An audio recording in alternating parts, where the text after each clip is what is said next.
Hi నేను సతీష్. ఇవాళ జరగబోయే టాస్క్స్, అప్డేట్స్ అలాగే సీక్రెట్ రూమ్ ఉందా, రీ ఎంట్రీ ఉందా, వైల్డ్ కార్డులు ఎవరు ఏంటి, ఎంతమందికి సంబంధించి అంటే ఎంతమంది వచ్చే ఛాన్సెస్ ఉందో హౌస్లో డిస్కషన్ ఏంటి, ఆడబోయే టాస్క్లు ఏంటి, జరగబోయే ట్విస్ట్లు ఏంటి అన్ని కలిపి ఇప్పటికీ ఒక వీడియో మన 2 ఛానల్స్లో అప్లోడ్ చేశా. న్యూస్ బోలెన్ జర్నలిస్ట్ అది చూడండి, చాలా ఇంట్రెస్ట్గా ఉంటుంది. అట్లాగే మిడ్ నైట్ లైవ్ అప్డేట్స్, కొన్ని ఇంట్రెస్టింగ్ కాన్వర్జేషన్స్ అవైతే బాగున్నాయి. ఎవరి మైండ్ గేమ్ ఏంటి, స్ట్రాటజీస్ అంటే బయటపడే షాకింగ్ విషయాలు అయితే కాన్వర్జేషన్స్ మిడ్ నైట్లో జరిగినవి అవేంటి ఒక్కొక్కటికి చెప్పుకుంటూ దానికి నా అభిప్రాయం ఏంటనేది చెబుతూ అట్లాగే మీ ఒపీనియన్ ఏంటనేది కూడా కామెంట్ అయితే చేయండి. అట్లాగే ప్రతి వీడియోను లైక్స్ చేయండి, ఎక్కువ మందికి రీచ్ ఉంటుంది, చాలా అప్డేట్స్ అయితే ఉంటాయి. అలాగే నబీల్ ఏంటి ఆయన ఎందుకు పక్కన తప్పించేయడంలో తన తప్పు ఏమీ లేదన్నట్టు నిరూపించడానికి నిఖిల్ అయితే మిడ్ నైట్లో తెగ ప్రయత్నం అయితే చేసేవాడు. అసలు నాకు సంబంధం లేదన్నట్టుగా ఎందుకు చేశాను ఏంటంటే అబ్బాయి నా తప్పే లేదన్నట్టుగా ఫస్ట్ విష్ణుప్రియ, ఆ తర్వాత నయనికతో గార్డెన్ ఏరియాలో తన వెర్షన్ చెప్పే ప్రయత్నం చేస్తూ ఉంటాడు. నిఖిల్ ఏమంటాడంటే నేను ఏ తప్పు చేయలేదురా కన్నా, నాన్న అంటాడు కదా, నేను ఏ తప్పు చేయలేదురా నాన్న, నబీల్‌ను రైట్ వేలోనే తీసేసాం. ఎందుకంటే ఎవరైనా వాళ్ళ ఇల్లు ముందు చూసుకున్నాకే పక్కింటోడికి సాయం చేస్తారు. నేను అదే చేశాను. నా క్లాన్ నాకు ఇంపార్టెంట్ కదా, అందుకే ఇదే ఆలోచించా అంటూ అదే మాటలు మళ్ళీ మళ్ళీ మళ్ళీ అదే హరికథ అరగదీస్తా ఉంటాడు. ఎందుకంటే ఏదో చెప్పుకునే ప్రయత్నం చేస్తున్నాడు. అది ఖచ్చితంగా ఎవ్వరికైనా అర్థమైద్ది. ఆయనకి మరీ ఫాలోయింగ్ అంటే ఒక కంటెస్టెంట్‌గా ఆ స్పాట్‌లో ఆ డెసిషన్ అనేది రాంగ్. ముందు ఒక కమిట్మెంట్‌కి వచ్చేసి అగ్రీమెంట్‌గా డిస్కషన్ చేసుకొని, డీల్ మాట్లాడుకొని హౌస్ వర్సెస్ వైల్డ్ కార్డ్స్ అనేక. సో, అదే మళ్ళీ మళ్ళీ మళ్ళీ చెబుతూ ఉంటా, అరగదీస్తా ఉంటాడు. దీంతో విష్ణుప్రియ కూడా నిఖిల్ 2 ఫేసెస్ అనింది కదా, 2 షేడ్స్ 2 ఫేసెస్ అని సారీ కూడా చెప్పేసింది. ఇంక ఎక్కడితో ఈ పంచాయతీకి ఫుల్ స్టాప్ పెట్టాలని ఆమె అనుకున్నట్టుంది. సరే నేను కూడా ఒక మాట అన్నా కనుక సారీ అని. బట్ విష్ణుప్రియ సారీ చెప్పినా సరే నిఖిల్ మాత్రం నువ్వు సారీ చెప్పినంత మాత్రాన నువ్వు చేసిన కామెంట్స్ రివర్స్ అయిపోవు కదా అంటాడు. దీంతో ఆమె వెంటనే అయితే మరి నువ్వు ముందు రోజు చెప్పింది ఒకటి, చేసింది ఒకటి, మరి అందుకే మేము తీసుకోలేకపోయాం, విష్ణుప్రియ ఫైనల్గా పంచ్ వేసేసింది. సో ఓవరాల్గా ఈ ఇష్యూలో నాకు తెలిసి నిఖిల్ బ్లండర్ చేశాడు. కేవలం నబీల్ స్ట్రాంగ్ అని ఏకైక రీజన్తో అతన్ని లేపేశారు. కానీ అలా లేపేశాం అని చెప్పే ధైర్యం కూడా వీళ్ళ క్లాన్కి వీళ్ళ టీంకి లేదు. అందుకే తిప్పి తిప్పి తిప్పి తిప్పి అర్థం పర్థం రీజన్లన్నీ చెబుతున్నాడు ఇక్కడ. పైగా మనం అందరం కలిసే ఆడదాం, స్ట్రాంగ్ ఫైట్ ఇద్దాం, వైల్డ్ కార్డులు అడ్డుకుందాం అంటూ వాళ్ళతో మాట్లాడుకున్నాక అందరూ ఫస్ట్ మోటో వైల్డ్ కార్డులు అడ్డుకునేదానికి మన 11 మందిలో ఎవరికి ఏ క్లాన్ గెలిచినా పర్వాలేదు అని మాట్లాడుకున్నాక తీరా తనకు పవర్ రాగానే అవతల టీం బలంపై కొట్టాడు. అది బ్లెండర్. ఒకవేళ ముందు రోజు ఎలాంటి ఒప్పందము చేసుకోకపోతే ఖచ్చితంగా నిఖిల్ చేసింది 100% స్ట్రాటజీ అవుతుంది, అందులో డౌట్లే.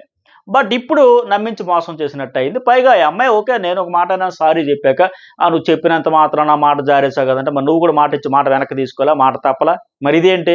ఆ అమ్మాయి ఇతను చేసిన దానికే విష్ణుప్రియ అంటే అబ్బాయి అది తప్పు అనేసావు, సారీ చెప్పేస్తే అయిపోద్దండి. మరి నువ్వు మాట ఇచ్చేసావు, మాట మార్చివచ్చు, మడతెట్టివచ్చు, మరి ఇది తప్పు కాదు. అందుకే వాళ్ళు కూడా అంత హర్ట్ అయ్యింది. సో ఇవన్నీ చూసుకోవాలి నిఖిల్, లేకపోతే కష్టం అవుతుంది ముందు ముందు.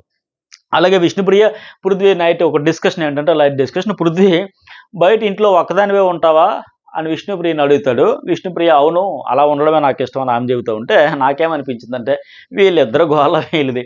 హౌస్లో అంతా సీరియస్గా డిస్కషన్ నడుస్తుంటే వీళ్ళిద్దరు మాత్రం ఒకరినొకరు చూసుకుంటూ మురిసిపోతూ ఉంటారు. వీళ్ళ రియాక్షన్లు చూస్తే సీతమ్మ వాకిట్లో సిరిమల్లి చెట్టు ఆ సినిమాలో సమంత డైలాగే గుర్తొస్తుంది. ఎవడు ఎంత కింద మీద పడినా మీకు కావాల్సింది మీకు ఇచ్చేయాలి అంటాడు కదా మహేష్ బాబు. అలాగా ఎవరు ఎంత కింద మీద పడి కొట్టుకుంటూనే వీళ్ళకి మాత్రం వీళ్ళ కంటెంట్ వీళ్ళ గొడవ వీళ్ళదే. తర్వాత మణికంఠ సోనియా బెడ్రూమ్ దగ్గర ఒక డిస్కషన్ చేస్తారు. మణికంఠ ఇక్కడ ఏమంటాడంటే అక్క సిల్లీ మిస్టేక్స్ చేసి మన ఇద్దరి మధ్య గ్యాప్ తెచ్చుకోవడం నాకు ఇష్టం లేదక్క, నేను చీఫ్గా అయితే నేను లేదంటే నబీల్ లేదా సీత ముగ్గురులో ఒకరిని చేయాలనుకున్నాను, అందుకే వాళ్ళకి సపోర్ట్ చేశాను అని చెబుతాడు ఆయన పాయింట్ ఆఫ్ వ్యూలో. దానికి ఆయన ఫస్ట్ నుంచి సీరియస్గా ఉన్నాడు, అందువల్ల మా ముగ్గురులో ఎవరో ఒకరు రావాలి. సోనియా ఏమంటదంటే అది ఓకే, బట్ నన్ను నువ్వెందుకు సపోర్ట్ చేయలేదని నాకు అర్థం కాలేదు, వాళ్ళందరూ కలిపి నన్ను టార్గెట్ చేసి తీసేస్తారని తెలుసు, బట్ నువ్వెందుకు చేసావు అనేది నాకు తెలియదండి. నాకేమనిపించిందంటే ఇక్కడ ఈమె మాత్రం మనకంటను అగ్రెసివ్ పరంగా, స్ట్రెంత్ పరంగా, బ్యాలెన్స్ కంట్రోల్ పరంగా వీక్ అంటూ 1,15,000 రీజన్లు చెప్పి రేసులోంచి తప్పించేయచ్చు. అతను మాత్రం వెళ్ళి ఆమెకు సపోర్ట్ చేయాలంట, మరి ఎందుకు చేయలేదు అని నిలదీస్తా ఉంది. మరి ఈమె కనీసం ప్రాపర్ వేలో ఆన్సర్ అని చెబుతుంది ఆయన అడిగిన ప్రశ్నలకు. దాన్ని చెప్పకుండా ఇవన్నీ చెప్పేసి ఈమె తీసేయచ్చు, బట్ అతను మాత్రం తీయకూడదు. మరి అతనికి ఒక ఒపీనియన్ ఉండదా? అతను ఎవరైతే బెటర్ ఆయన పాయింట్ ఆఫ్ వ్యూలో ఆయన కూడా సీతలో బెస్ట్ క్వాలిటీస్ ఉన్నాయి, లేకపోతే నబీల్ ఎలిజిబుల్ అవుతాడు, అందరికంటే ముందు నేను అవ్వాలి, నాకు తప్పితే ఇంక సీత లేదా అని ఉంటుంది కదా. సో ఆయన చాయిస్ ఆయన తీసుకున్నాడు. ఈవిడికి ఎలాగైతే ఒక ఒపీనియన్ ఫామ్ అయ్యిందో నబీల్ అంత స్ట్రెంత్ కాదు, స్ట్రాంగ్ కాదు, మనకంటే వీక్ అన్నట్టు కింద ఆయనకి అదే ఆయన ఒపీనియన్ ఫామ్ అయింది, దాని ప్రకారం డెసిషన్ తీసుకుంటే దానికోసం అడుగుతూ ఉందన్నమాట. అలాగే నబీల్ని ఇంకేంటి తీసేయడంపై నయనికను హాల్లో కూర్చోబెట్టి మళ్ళీ నిఖిల్ మరో పెట్ట కథ మళ్ళీ చెప్పడం మొదలుపెట్టాడు. ఏమంటే అరే నేను ఆ క్లాన్ కోసమే అది చేశానురా, నా క్లాన్ కోసమే. మరి ఎగ్ టాస్క్‌లో కూడా మనం అంతా ఒక క్లాన్‌లో ఉండి అపోజిట్ క్లాన్‌లో నబీల్‌ని తీసేసాం కదా! మరి అప్పుడు లేనిది ఇప్పుడెందుకు బాధపడ్డాం? అప్పుడు కూడా మనం తీసేసాం కదా అంటాడు. దీంతో ఇక్కడ నయనిక పవర్‌ఫుల్‌గా క్లారిటీ ఇచ్చేసింది. ఏమంటే ఎగ్స్ టాస్క్ అది క్లాన్ టు క్లాన్ జరిగింది. అందుకే తీసినా పర్లా. మరక్కడ అది టాస్కా, ఆప్షనా అది బిగ్ బాస్ ఇచ్చిందే. క్లాన్ టు క్లాన్ అనేది ఆప్షన్ అది. ఇది వైల్డ్ కార్డ్‌తో పోటీ అని ముందే మనం అందరం మాట్లాడుకున్నాం కదా! అంతా ఒక టీమ్‌గా ఆడాలని అంటుంది. డిసైడ్ అయ్యాం కదా! సో, ఇలాంటప్పుడు ఎట్లా తీసేస్తావని ఆవిడ పర్ఫెక్ట్‌గా, సూటిగా, నేరుగా ఫట్మని చెప్తే, ఇక్కడ నిఖిల్ మరో పిట్ట కథ, కట్టు కథ మళ్ళీ మొదలుపెట్టింది. అదేమి individual is different, team is different అంటే అబ్బో కొత్తగా ఏదేదో చెప్పాలని అంటే అక్కడ వాళ్ళకి చెబుతున్నట్టుగా ఆడియన్స్‌కి ఇది ఖచ్చితంగా బిస్కెట్ అయిపోద్ది. నిన్న ఒక మాట ఇవాళ ఒక మాట ఎక్కి దిగేస్తున్నారంటే ఖచ్చితంగా ఆడియన్స్‌కి వెళ్ళిపోద్ది. సో, ఈ రకంగా ఆడియన్స్‌కి చెప్పుకోవడానికి తెగ ప్రయత్నాలు చేస్తున్నాడు. ఈ పంచాయతీలు ఈ కథలన్నీ చెప్పే బదులు ఫెయిర్‌గా నిన్న అనుకున్నట్టుగానే యెస్ అనుకున్న అదే దూకుడుతో పోయుంటే పైగా స్ట్రాంగ్‌గా ఎవరైతే మనకేంటి వైల్డ్ కార్డ్‌లో వచ్చినా ఆడతాం, మీలో ఉన్న ఆడతాం అనే ఒక ఫైటర్ స్పిరిట్ కనబడితే బాగుండేది. బట్ నిఖిల్‌లో లేనిదే ఆ ఫైటింగ్ స్పిరిట్. దానివల్ల ఇవన్నీ అటు తిప్పి చెప్పుకున్న పరిస్థితి వస్తుంది. అలాగే నిఖిల్ ఏంటి ఇక్కడ అంటాడు మళ్ళీ వైల్డ్ కార్డ్‌లో ఎంతమంది వస్తే అంతమంది మన టీమ్‌లో ఓడిపోయిన వాళ్ళు బయటికి వెళ్లాల్సి వస్తుందని బిగ్ బాస్ చెప్పారు. అందుకే నా టీమ్ వాళ్ళను సాక్రిఫైస్ చేయడం ఇష్టం లేక అలా చేశాను. అయినా నబీల్ లేకపోతే మీరు వీక్ అని ఎందుకు ఫీల్ అవుతున్నారో నాకు అర్థం కావట్లేదు అంటాడు. ఆయన స్ట్రాంగ్ అని ఆయన లేకపోతే మీ టీం వీక్ అయిపోద్దని ఎందుకు అలా ఫీల్ అవుతున్నారో నాకు అర్థం కావట్లేదు నాన్న. లాస్ట్ వీక్ 4 అమ్మాయిలు నా వైపు ఉన్నారు. ఎలా ఆడారు? మరి ఎందుకు నబీల్ అని ఇప్పుడు అంటారని చెబుతాడు. నాకిక్కడేమనిపించిందంటే, ఇక్కడ ఇతను ఎన్ని రీజన్‌లు చెబుతున్నా, అంతకుముందు విష్ణుప్రియ ఎలాగైతే నమ్మనట్టు ఫేస్ పెట్టిందో, అలాగే నయనిక కూడా వదిలేయ్ స్వామి చాలు ఇక చెప్పింది చాలు. ఏసోగా పెద్ద క్రీమ్ బిస్కట్ చాలులే ఇంక వదిలేయ్ స్వామి అన్నట్టుగానే ఆవిడ ఫేస్ ఎక్స్‌ప్రెషన్స్ అయితే అక్కడ పెట్టింది. నిఖిల్ చెబుతున్న ఈ కథలన్నీ చూస్తుంటే ఒకే పాయింట్‌ను లాగుతూ తాను చేసిందే రైటు అని నిరూపించుకోవడానికి తెగ అవే స్టోరీలు అటు తిప్పి చెబుతున్నాడు తప్ప ఇది లేదు. బట్ సింపుల్ పాయింట్ ఏంటంటే నబీల్ స్ట్రాంగ్ కాబట్టి కావాలనే లేపేశారు. కానీ అది ఒప్పుకున్న ధైర్యం కూడా లేదు. దానికే ఈ రీజన్‌లన్నీ చెబుతున్నాడు. పైగా ఇక్కడ ఇతను చెప్పిన లాజిక్ ఎంత సిల్లీగా ఉందంటే నబీల్ లేకపోతే మీరు ఆడలేరా? మీరు వీక్ అని ఎందుకు అనుకుంటారో అర్థం కావట్లేదు అంటాడు. బట్ ఇతని టీమ్‌లో పృథ్వీని తీసేస్తే ఇతని టీమ్ ఫిజికల్‌గా వీక్ అవ్వదా ఏంటి? నిజంగా అవ్వదు అంటే అది అబద్ధమే. ఇప్పుడు దీన్ని తీసేస్తే కూడా మా టీం ఇంకా వీక్ అవ్వలేదంటే అది అబద్ధమే. అతను స్ట్రాంగే. అలాగే వాళ్ళ టీంకి నబీల్ బలం. ఆ బలాన్ని తీసేసి మీరు ఆడలేదా? ఆడారుగా. పైగా ఇప్పుడేమో వాళ్ళకి మళ్ళీ నయనిక వాళ్ళకి అడగడం మీరు నబీల్‌ని తీసేస్తే మీ టీం వీకా? మీరు ఆడలేరా? మీరు గెలవలేరా? మీరు భయపడతారా? అంటూ డ్రిల్ చేయడం ఇంకా పెద్ద తప్పు. ఇక్కడ ఇంకో లాజిక్ ఏంటంటే నిజంగా నబీల్ ఆ టీంలో ఉంటే తాము గెలవలేమని భయపడి అతడిని తీసేసామని వీళ్ళే ఇండైరెక్ట్‌గా ఒప్పేసుకున్నారు. ఎలా అంటే నా టీం గెలిపే నాకు ముఖ్యం. వాళ్ళని కాపాడుకునేందుకే టాస్క్‌లు గెలవాలని నబీల్‌ని తీసేసామంటూ చెబుతున్నాడు. అంటే క్లియర్‌గా తన టీం గెలవాలంటే నబీల్ అడ్డు తొలగిపోవాలని చెప్పకనే చెప్పాడు కదా! మళ్ళీ నబీల్ స్ట్రాంగ్‌గానే తీసేయలేదంటూ అనడం పెద్ద కామెడీ. అయితే ఇక్కడ నయనిక గురించి కూడా ఒక పాయింట్ మాట్లాడుకోవాలి. ఏంటంటే తమ కాంతార టీమ్‌లోని వాళ్ళు నిఖిల్ గురించి ఏం మాట్లాడుకుంటున్నారు, ఏమనుకుంటున్నారో, అతడి మీద వాళ్ళకొచ్చిన ఒపీనియన్ ఏంటి అన్నీ అతనితో చెబుతూ ఉంది. కొరియర్ బాయ్‌కి పాత్రలోకి వెళ్ళిపోయిందనమాట. ప్రతి డెసిషన్ కూడా నిఖిల్ నువ్వు తీసుకోకుండా వేరే వాళ్ళు చెబితే నువ్వు చెబుతున్నావని అందరూ అనుకుంటున్నారంటూ ఈ లీకులు ఇస్తూ కొరియర్ బాయ్ పాత్రలోకి వెళ్ళిపోయింది. ఆయనతో మంచిగా ఉండాలని ర్యాపో కోసం తెగ ప్రయత్నం చేస్తుంది. సేఫ్ గేమ్ ఆడుతుంది ఒక రకంగా. సో, ఇది మరి ఎటు తిప్పి ఈ లీకుల గోల, ఈ ఇచ్చిపుచ్చుకునే ధోరణి అక్కడ ఇక్కడ చెప్పి ఇది ఎటు దారి తీస్తుందో చూడాలి మరి. అలాగే నెక్స్ట్ వన్ ఇంకోటేంటంటే నయనిక తన బెడ్‌రూమ్‌లోకి వస్తది. ఇక్కడ వీళ్ళ డిస్కషన్ అయిపోయాక అక్కడ సీతా, ప్రేరణను అడుగుతారు. ఏంటి నిఖిల్‌తో డిస్కషన్ ఏంటనంటే నయనిక అంటది, "ఈరోజు జరిగిన నబీల్ ఇష్యూ పైన అడిగాను. అతను రీజనబుల్ ఎక్స్‌ప్లనేషన్ ఇచ్చాడని" చెప్తుంది. ప్రేరణ అవునా?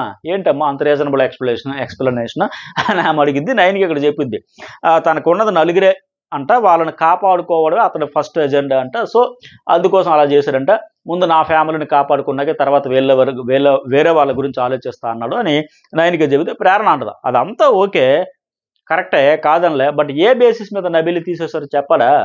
వీడు స్ట్రాంగ్ కాదు, వీక్ అని తీసేసామన్నారు. అలాంటప్పుడు వీడి వల్ల ఆ క్లాన్‌కి ఏంటి నష్టం? వీక్ అయినటప్పుడు ఏంటి నష్టం? వదిలేయొచ్చు కదా! వీక్ పర్సన్ అని చెప్పేసి. వాలిడ్ పాయింటే కదా! ప్రేరణ అడిగింది. అలా ఇంకోటేంటి నయనిక అది చెప్పలేదు గానీ, నబీల్ లేకపోతే వీడు వీక్ ఎందుకు అయిపోతారు? ఆడలేరా అంటున్నాడు అంటే సీత అంటది. నబీల్ ఎందుకు తీసేసావని నేను కూడా అడిగా. మీరు మాత్రం మణికంఠను మీరు తీసుకొని మాకు మాత్రం స్ట్రాంగ్ ప్లేయర్‌ని నబీల్ ఎందుకు తీసేసారంటే అతను ఏదేదో చెబుతా ఉన్నాడు.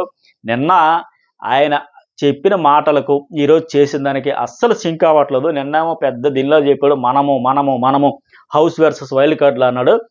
తీరా అవకాశం వచ్చేసరికి, అధికారం వచ్చేసరికి ఇప్పుడు అతను ఒరిజినాలిటీ బయటపడింది. ఇలా బ్యాక్ స్టాబింగ్ చేసిన లెక్క వాళ్ళు హర్ట్ అవ్వడంలో లాజిక్, రీజన్ ఉంది. మాట ఇచ్చి మాట తప్పి. బట్ 9కి ఏమన్నది నాకు అర్థమైంది ఏంటంటే వాళ్ళ గేమ్ ప్లాన్ అది అనిపించింది. కానీ అతని దగ్గర పాయింట్లున్నాయి. ఎందుకు నబిల్‌ని తీశారనడానికంటే ప్రేరణ వాళ్ళంత పాయింట్లను పెట్టుకొని ఉంటే వాళ్ళు జెన్యూన్‌గా ఒప్పుకోవాలి. నబిల్‌ని స్ట్రాంగ్ కాబట్టి తీసేసామని ఒప్పుకుంటే ఓకే.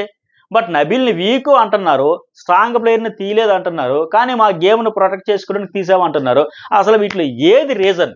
వాళ్ళు నిజంగా ఒప్పుకుంటే ఓకే. కానీ ఒప్పుకోకుండా ఏదేదో అడిదిప్పిడిదిప్పి ఏదేదో చెబుతున్నా అసలు క్లారిటీ ఇవ్వకుండా, ఫెయిర్‌గా వాళ్ళ ఒపీనియన్ ఎందుకు తీసేసని చెప్పకుండా, ఈ స్మార్ట్ గేమ్‌లు ప్లే చేస్తున్నారు అనుకుంటున్నారు. నబీల్‌ని తీసేయడం ఎలా చూసినా ఫెయిర్ కాదు అని అమ్మాయి ప్రేరణ అంటుంది. ఇది మాత్రం ఫ్యాక్ట్. అందులో డౌట్ లేదు. ప్రేరణకు ఫుల్ క్లారిటీ ఉంది. వాళ్ళు తీసేసిన రీజన్ ఒకటి, ఇంటర్నల్‌గా డిస్కషన్ ఒకటి, బయటకి చెబుతున్నది ఒకటి. ఏదో బయటకి సోది చెప్పి మసిపూసి మారేడుకాయ చేయాలని చూస్తున్నారు తప్ప, అలా లెక్క వేరేం లెక్క. అలాగే నెక్స్ట్ వన్ అంటే సీత కూడా అంటది. గేమ్‌లో పర్సనల్ తీసుకొస్తున్న వాళ్ళు, గేమ్‌లో ఫ్రెండ్‌షిప్‌ని తీసుకొస్తున్నది వాళ్ళు. కానీ పక్క వాళ్ళ మీద ఆ నిందలన్నీ వేస్తున్నారు. నిఖిల్ క్లియర్‌గా వాళ్ళందరి మాటలు విని ఇన్‌ఫ్లుయెన్స్ అయ్యాడు. అంతకుముందు అంతా కలిసి ఆడదాం అన్నట్టు చెప్పి, ఆ తర్వాత మాట మార్చేసి నబిల్‌ని తీసేసాడు. ఇది రాంగ్ కదా! ఇలా చేయకూడదు కదా! ఆ అమ్మాయి సీత. ఎందుకంటే ఆ డెసిషన్ తీసుకునే ముందు కూడా ఆ అమ్మాయి చెప్పింది. నిన్న అన్నావు కదా అని గుర్తు చేసింది. మరి ఇట్లా చేయడంతో మరి వాళ్ళకి అనడంలో తప్పేముంది? అట్టగే తర్వాత విష్ణుప్రియ కూడా అసలు నాకేం అర్థం కావట్లేదబ్బా! వాళ్ళు చెప్పే పాయింట్లు వింటే వాళ్ళు కరెక్ట్ అనిపిస్తుంది. ఇక్కడ పాయింట్లు వింటే ఇక్కడ కరెక్ట్ అనిపిస్తుంది. అంటే ఇక్కడ వీళ్ళంతా కన్‌ఫ్యూజ్ అవ్వడానికి కారణం ఏంటంటే, నిఖిల్ ముందు రోజు మనం అందరం కలిసే ఆడదాం. ఇది వైల్డ్ కార్డ్‌ల కోసం కాబట్టి స్పోర్టివ్‌గా ఆడదాం అని ఒప్పుకొని మరుసటి రోజు హ్యాండ్ ఇచ్చాడు. బట్ ఇప్పుడు కొత్త రీజన్‌లు చెప్పి కన్‌ఫ్యూజ్ చేస్తున్నాడని ఈ విష్ణుప్రియ అయితే కన్‌ఫ్యూజ్ అయితుంది. ఏంటో అసలు అర్థం కావట్లేదని. అలాగే విష్ణుప్రియ ఇంకేమంటదంటే ఏమో ఈ గోలంతా ఏమో గాని ఆ డాన్సింగ్ టాస్క్ వల్ల అందరి మీద ప్రేమ వచ్చేసింది నాకు. చాలా సేపు ఆడించాడు అది. పరుగులు పెట్టించి, డాన్సులు పెట్టించి మనకి ఎపిసోడ్‌లో చిన్నదా చూపాడు గానీ లైవ్‌లో ఎక్కువ సేపు గంటలు అయ్యింది. సో, సోనియా మీద కూడా నాకు ప్రేమ వచ్చేసింది. ఇంక నేను ఇక్కడ ఉండలేను, ఆడలేను, నాకు వెళ్ళిపోవాలనిపిస్తుంది. నామినేషన్ కూడా నాకు పాయింట్లు లేవు. ఇంకా వెతికి చేయాలని కూడా లేదు. నా గేమ్ కూడా ఏమీ లేదు. ఏం చేయాలో తెలియట్లా. సో, వెళ్ళిపోతేనే బెటర్ అని లెక్క అనిపిస్తుందని విష్ణుప్రియ అంటే, సీత అలా ఎందుకు అనుకుంటావు? గేమ్‌లా చూడు. వెతికితే ఏదో ఒక పాయింట్ దొరుకుతుంది. గేమ్ సరిగ్గా ఆడలేదనో ఏదో ఒకటి. కానీ పర్సనల్‌గా ఎవరితోనైనా సరే నువ్వు ఇక్కడ కనెక్ట్ అయితే వాళ్ళతో అలాగే ఉండు. మిగతావన్నీ మామూలుగానే ఉండు మిగతావారితో. అంతే తప్ప అందరితో ప్రేమలు, ఆప్యాయతలు, బంధాలు, అనుబంధాలు, వంకాయలు ఇవన్నీ వద్దబ్బా! ఇలా కరెక్ట్ కాదు. గేమ్ ఆడడానికొచ్చి గేమ్‌లా చూడు అని చెప్పేసి ఆ అమ్మాయి క్లారిటీ ఆ అమ్మాయికైతే హితబోధ చేస్తా ఉంది విష్ణుప్రియకి. అయితే 'బిగ్ బాస్' హౌస్‌లో ఉండే మహత్యమే ఇది. ఉదయాన్నే నవ్వుతూ, పలకరిస్తూ, గుడ్ మార్నింగ్‌లు చెప్పుకుంటూ, పాటకు డాన్సులేసి, ఆ తర్వాత టాస్కులు, నామినేషన్‌లు కొట్టుకోవాలి. వెతికి పాయింట్లు పట్టుకోవాలి. ట్రిగ్గర్ చేయాలి. ఎమోషనల్‌గా బర్స్ట్ అవ్వాలి. ఇవన్నీ మళ్ళీ సాయంత్రానికి వాళ్ళే నవ్వుతూ పలకరించుకోవాలి. ఇవి చేయలేని వాళ్ళు ఇక్కడ ఉండలేని అని అనిపిస్తుంది. నో డౌట్ అందులో. ఇవన్నీ సహజం. ఎక్కడిదక్కడ వదిలేసి దులుపుకుంటూ మళ్ళీ ఫ్రెష్‌గా మళ్ళీ కొత్త గొడవలు, మళ్ళీ కొత్త పలకరింపులు, కొత్త పంచాయతీలు, కొత్త ఫ్రెండ్‌షిప్‌లు, టాస్క్‌కి, క్లాన్‌కి మారేటప్పుడల్లా ఇవన్నీ కొత్తగా మళ్ళీ చిగురిస్తాయి. మళ్ళీ ఇవన్నీ రొటీన్. అవన్నీ ఉండేటప్పుడు అది 'బిగ్ బాస్' హౌస్. సో, మరి అలా ఉండాలని లెక్క సీత కూడా చెబుతా ఉంది. అలాగే ప్రేరణ సీతతో సోనియా గురించి మాట్లాడుతుంది. ఏమంటే ప్రేరణ ఏమంటదంటే, సోనియా బయట నార్మల్‌గా ఉన్నప్పుడు బాగానే ఉన్నట్టు అనిపిస్తుంది. బట్ ఆమెతో వాదన జరిగినప్పుడు అవతల వాళ్ళని హర్ట్ చేయాలనే పాయింట్‌తో సంబంధం లేకుండా పర్సనల్‌గా దిగిపోయి మాట్లాడుతుంది. అదే నాకు నచ్చట్లేదబ్బా! అని ప్రేరణ చెబుతుంది. ఎందుకంటే ఒక 2 ఎగ్జాంపుల్స్ కూడా చెప్పింది ఆ అమ్మాయి. మరి మీకు ఆ అమ్మాయి చెప్పిన ఎగ్జాంపుల్స్ రైటా రాంగ్ అని కూడా కామెంట్ అయితే చేయండి. రైట్ అనిపిస్తే లైక్ కూడా చేయండి. ఏమంటే విష్ణుప్రియతో ఫైట్ చేసినప్పుడు లూజ్ టాక్స్ వచ్చాయి కదా! అలాంటివే చేస్తుంది. సో, ఆమె యాక్చువల్‌గా రియల్ ఉన్నది పృథ్వీ, నిఖిల్‌తో. ఆ తర్వాత నామినేషన్‌లలోనే మిగతా అందరితో ఉన్నది. ఏదో జస్ట్ ఉండాలని ఉంటున్నట్టుంది. అందుకే ఈ నామినేషన్‌ల తర్వాత ఆమెతో అసలు నేను మాట్లాడలేకపోతున్నా. ఆమె రూడ్‌గా ఒక స్టెప్ పైకి వెళ్ళిపోయి మరీ నామినేషన్‌లో పర్సనల్ అటాక్‌లా మాట్లాడుతుంది. అందుకే ఆమెతో ఆ తర్వాత కూడా ఫ్రీగా ఉండట్లేదని చెప్పుద్ది. చెబుతూ ఇంకొక ఎగ్జాంపుల్ ఏంటంటే విష్ణుప్రియ పాయింట్ చెప్పింది కదా! రెండో పాయింట్ ఏమంటే ఆదిత్య ఓంని నామినేట్ చేసేటప్పుడు గమనించావా? సగం వరకు మీరు అని రెస్పెక్ట్ ఇచ్చింది. ఆ తర్వాత నువ్వు అని హర్ట్ చేసేలా మాట్లాడింది. కనీసం అతని వయసుకైనా గౌరవం ఇవ్వాలి కదా! నిజంగా ఆమె మెచ్యూర్డ్, సెన్సిబుల్ అయితే అలా మాట్లాడదు కదా! అందుకే ఆమె అసలు రియల్ అదే అనిపిస్తుందని చెప్పింది. అంటే సోనియా మీద మెయిన్ కంప్లైంట్ ఇదే అందరికి హౌస్‌మేట్స్‌కి. చిన్న పాయింట్‌కు పేజీలు ఆన్సర్‌లు చెప్పి తిమ్మిని బమ్మిని చేసి ఏదేదో పాయింట్లు చెబుతూ లాక్ చేయాలని ప్రయత్నిస్తుంది. ఈ లాజిక్ ఫస్ట్ వీక్ బేబక్ దగ్గర వర్కౌట్ అయ్యింది. ఆ తర్వాత నుంచి ఆమెకి రివర్స్ అవుతుంది. నిజంగానే మొన్న నామినేషన్ సమయంలో ఆదిత్యను మీరు అని సడన్గా హీటెడ్ ఆర్గ్యుమెంట్ అవగానే నువ్వు అంటూ కావాలనే రెచ్చగొట్టేలా మాట్లాడింది. ఇదే అక్కడ ప్రేరణ చెబుతుంది. ఎందుకంటే ఆదిత్య కూడా మాట్లాడుతూ హౌస్లోకి వచ్చినప్పటి నుంచి గమనిస్తుంటే రెస్పెక్ట్ డిస్రెస్పెక్ట్ దీని మీద ఎక్కువగా మాట్లాడుతున్నాడు. నేను అందరికీ రెస్పెక్ట్ ఇస్తే ఎవరిని డిస్రెస్పెక్ట్ చేయను, నేను కూడా ఎక్స్పెక్ట్ చేస్తున్నది అదే రెస్పెక్ట్ అని చెప్పేసి అందుకే ఆయన వయసులో పెద్ద అయినా సరే అందరిని విష్ణుప్రియ గారు, యష్మి గారు, సోనియా గారు ఇలాగే మాట్లాడుతున్నాడు తప్ప ఆయన ఎప్పుడు అనట్లేదు. సో ఇక్కడ ఈ రెస్పెక్ట్ డిస్రెస్పెక్ట్ దగ్గర ఆయనకి కొద్దిగా తగ్గిస్తే కొద్దిగా మంట వస్తుంది అనే లెక్క ఆవిడ కావాలని స్ట్రాటజీగా వెళ్ళిందేమో. సో మొత్తానికి ఈ పాయింట్ అయితే ప్రేరణ బాగానే క్యాచ్ చేసి పట్టుకుని డిస్కషన్ చేస్తుంది. అట్టకి ఇంతకుముందు హౌస్ మేట్స్ మధ్య కూడా ఇదే డిస్కషన్ అయితే నడిచింది. మరి మీకేమనిపిస్తుంది అని కూడా కామెంట్ అయితే చేయండి. అట్టకి ఇంకోటి ఏంటి, సీత నాకు పృథ్వీ గురించి సోనియా గురించి కొంత క్లారిటీ వచ్చింది, బట్ నిఖిల్ గురించి మాత్రం రాలేదని. సీత ఫోకస్ మొత్తం నిఖిల్ మీద పెట్టింది. అసలు ఏంటి ఇతని గేమ్, ఇతను రియలా ఫేకా స్ట్రాటజీయా మాస్కా ఫిల్టరా అర్థం కావట్లేదు అబ్బా, ఏంటో ఇతను అసలు ఏంటి ఇతను అనేది ఆలోచిస్తుంది. ప్రేరణ, నైనిక, విష్ణుప్రియ, యష్మి వీళ్ళంతా నిఖిల్ చూసి పాపం డమ్ అంటుంటారు, కానీ నిఖిల్ చాలా స్మార్ట్ అని నాకు అనిపిస్తాడు. కావాలనే ప్రేరణ అంటదనమాట వీళ్ళందరితో, నైనిక, విష్ణుప్రియ, యష్మి వీళ్ళంతా అనుకుంటారు, బట్ అట్ట కాదు, ఆయన కావాలనే చాలా స్మార్ట్ అని నాకు అనిపిస్తుంది. కావాలని అతను అలా అనిపించుకుంటుంటే నాకు అనిపిస్తుంది నేను ప్రేరణ చెప్పిద్ది. అంటే అతను డమ్ కాదమ్మా, ఆయన చాలా స్మార్ట్, చాలా తెలివితేటలు ఆడుతున్నాడు, గేమ్ అంతా ఆడుతున్నాడు ఆయనే అని లెక్క ప్రేరణ అయితే చెబుతూ ఉంటుంది అనమాట. సీత మాత్రం లేదు అతను చాలా తేలిగ్గా మ్యానిపులేట్ అయిపోతున్నాడు, ప్రేరణ అంత సీన్ లేదు, అతను నిజంగా మ్యానిపులేట్ అవుతున్నాడు అనేది డౌటే, ఎందుకంటే అతని ఆలోచన కూడా అదే కావచ్చు, అందుకే ఆమె ఏం చెబితే అదే అతని అభిప్రాయం కూడా కావడంతో అలా మ్యానిపులేట్ అవుతున్నట్టు అనిపిస్తుంది తప్ప ఇద్దరు ఒకేలాగా ఆలోచించొచ్చేమో. ఇంకా ఆవిడ ఆలోచనకి ఇతను ఇంప్లిమెంట్ చేసినట్టు మనకు అనిపిస్తుంది, కానీ మనకు చూసే వాళ్ళకి మాత్రం అలా అనిపిస్తుంది, ఆమె అతన్ని కంట్రోల్ చేస్తున్నట్టు అనిపిస్తుంది. బ్లేమ్ ఆమె మీద పడుతుంది. అసలు వాళ్ళ ముగ్గురిది గేమ్ ప్లాన్ ఏమో ఏంటనేది అర్థం కావట్లే అని ఫోకస్ మొత్తం అటే పెట్టింది. సరే అంటది సీత, చూద్దాం ముందు ముందు ఏం బయటపడుతుందని. సరే అది వాస్తవం, ముందు ముందు అయితే ఏది గేమ్ ప్లాన్, ఏది స్ట్రాటజీ, ఏది ఫేక్, ఏది రీల్ అన్నీ బయటపడతాయి. ఏ ఫిల్టర్స్ ఉండవు బిగ్ బాస్ హౌస్లో. మరి మీకేమనిపిస్తుంది, ఎవరు గేమ్ గురించి, ఎవరు ఫెయిర్, ఎవరు ఫేక్, ఎవరు మాస్క్, ఎవరు ఫిల్టర్ వేసుకున్నారు, ఎవరు ఓపెన్గా ఉన్నట్టు ఆడుతున్నారు, కామెంట్ కూడా చేయండి. నెక్స్ట్ ప్రోమో రంగన మరొక ఈ అప్డేట్స్ అన్ని ఇప్పటికే నేను చెప్పి అవన్నీ కూడా చూడండి, మిస్ కాకండి.